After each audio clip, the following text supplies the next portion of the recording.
আমি জেল যেতে রাজি আছি, কিন্তু উচ্ছেদ হতে দেব না। ইসলামপুর শহরে উচ্ছেদ অভিযান নিয়ে কড়া অবস্থান ইসলামপুরের বিধায়ক আব্দুল করিম চৌধুরীর। শুক্রবার বিকেলে ইসলামপুর শহরের উচ্ছেদ অভিযান নিয়ে ইসলামপুর মহকুমা শাসকের সাথে দেখা করলেন ইসলামপুরের বিধায়ক আব্দুল করিম চৌধুরী। বেশ কিছুক্ষণ চলে আলোচনা। বিধায়ক আব্দুল করিম চৌধুরী জানিয়েছেন, ইসলামপুর একটি ছোট শহর। এই শহরের বুক চিড়ে গিয়েছে পুরনো জাতীয় সড়ক। সেই জাতীয় সড়ক এখন রাজ্য সরকারের পিডব্লিউডি দপ্তরের আন্ডারে।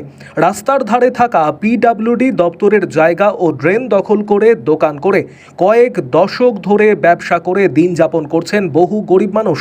কিন্তু কয়েক মাস আগে মুখ্যমন্ত্রীর ঘোষণার পর সরকারি জমি দখলমুক্ত করতে গোটা রাজ্য জুড়ে উচ্ছেদ অভিযান চলছে। সে মতে ইসলামপুর শহরেও সরকারি জমি দখলমুক্ত করতে উচ্ছেদ অভিযান নিয়ে কড়া হাতে নামে প্রশাসন। বেশ কিছুদিন আগে সরকারি জমি ছেড়ে দেওয়ার জন্য ব্যবসায়ীদের হাতে নোটিশ ধরিয়ে দিয়েছিল মহকুমা প্রশাসন। এরপরেই নড়িচড়ে বসে বহু ব্যবসায়ী। দোকান বাঁচাতে ইসলামপুরের বিধায়ক আব্দুল করিম চৌধুরীর দ্বারস্থ হচ্ছেন ব্যবসায়ীরা। সাধারণ মানুষের কথা ভেবে শুক্রবার বিকেলে ইসলামপুরের মহকুমা শাসক মোহাম্মদ আব্দুল সাহিদের সাথে দেখা করলেন বিধায়ক আব্দুল করিম চৌধুরী এবং এই উচ্ছেদ অভিযানে কোনো মানুষের যাতে ক্ষতি না হয় সে দাবি জানিয়ে মহকুমা শাসকের কাছে একটি স্মারকলিপি দেন বিধায়ক আব্দুল করিম চৌধুরী। গাড়িতে যাওয়ার সময় একটাই কথা পরিষ্কার জানিয়ে দিলেন, তিনি জেল যেতে রাজি আছেন, কিন্তু উচ্ছেদ হতে দেবেন না। মানে কি বিষয় আজকে এই এসটি অফিসে আসা আর কি? ইসলামপুরের গরিব মানুষদের উপর অত্যাচার অন্যায় যেন না হয়, তার জন্যই এলটোর কাছে আমি আজকে আসলাম। আমি তো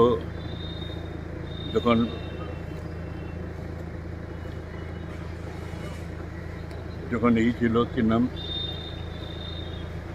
ন্যাশনাল হাইওয়ে 4 লেন পাস হওয়ার কথা ছিল, সেই 4 লেনটা আমরা বন্ধ করলাম। যেহেতু ওই দুপাশে পূর্ব পাকিস্তানের উদ্বাস্তুরা এসে নিজের রোজগারের রাস্তা করেছিল, দুই পাশে দুধারেই। তখন ওই রাস্তাকে আমরা, তখন বামফ্রন্ট আমল ছিল, তখন সবাই কান্নাকাটি করছিল। আমরা সব পার্টি মিলে, সিপিএম, কংগ্রেস, তৃণমূল তখন ছিল না, বামফ্রন্টের সবাই মিলে আমরা বললাম যে এটা এই জায়গায় দোকানদাররা ডেমোলিশ করে এখানে ন্যাশনাল হাইওয়ে করা যাবে না। 4 লেন লেন করতে গেলে অনেক হবে, দোকান ভেঙে যাবে, লোকের বেরোজগার হয়ে যাবে, লোকের অবস্থা খারাপ হয়ে যাবে। এই জন্যে আমরা তখন ডেমোলিশ হতে দিলাম না, 4 লেন পাস হতে দিলাম না। জ্যোতি বসুর কাছে, মুখ্যমন্ত্রীর কাছে তখন ছিলেন, ওনার কাছে আমিও গেলাম।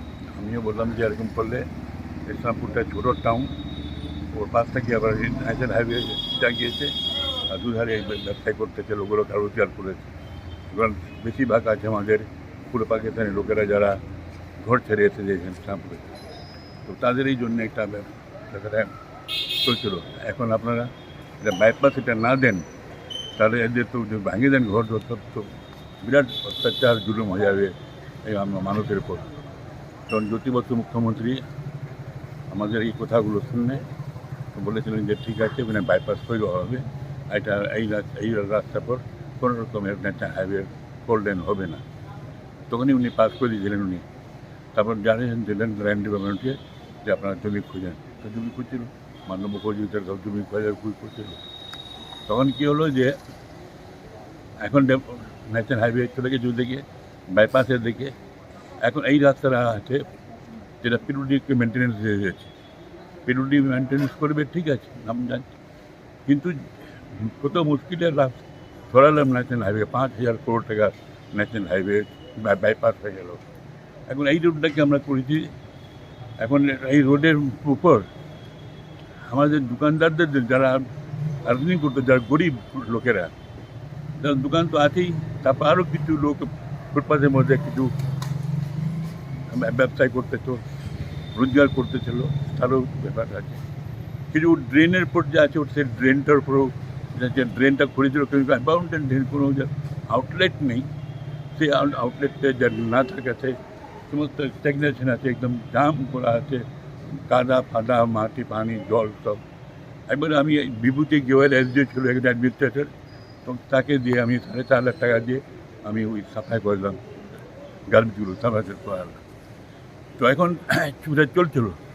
এখন যে শুনতে গিয়ে এখন এই পিটুল রোডকে ওয়াইডেনিং করবে, তো আপনি কেন চলতেন ন্যাচারাল হয় আমি সরাই দিলাম, কেন এইরকম করলাম?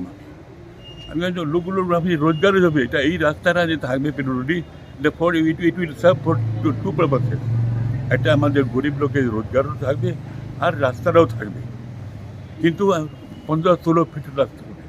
আগে পুরো রাস্তারই ফুটপাথ মানে কোথাও তো করবেন, এটা তো দরকার নেই।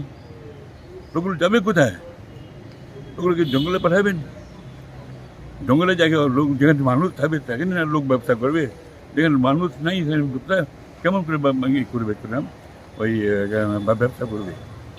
তো আমি ওইটা বললাম, ওই চিঠিটা মেমোরে দিলাম। এখন চিঠি দিয়ে দিয়েছে এসডিওকে, আর এই চিঠি এসডিওকে দিয়ে এই চিঠি এসডিওকে আমি দিলাম এটাই, যে এটা আপনি করতে যাবেন না, ড্রেনের উপর থেকে কাউকে সরাতে যাবেন না।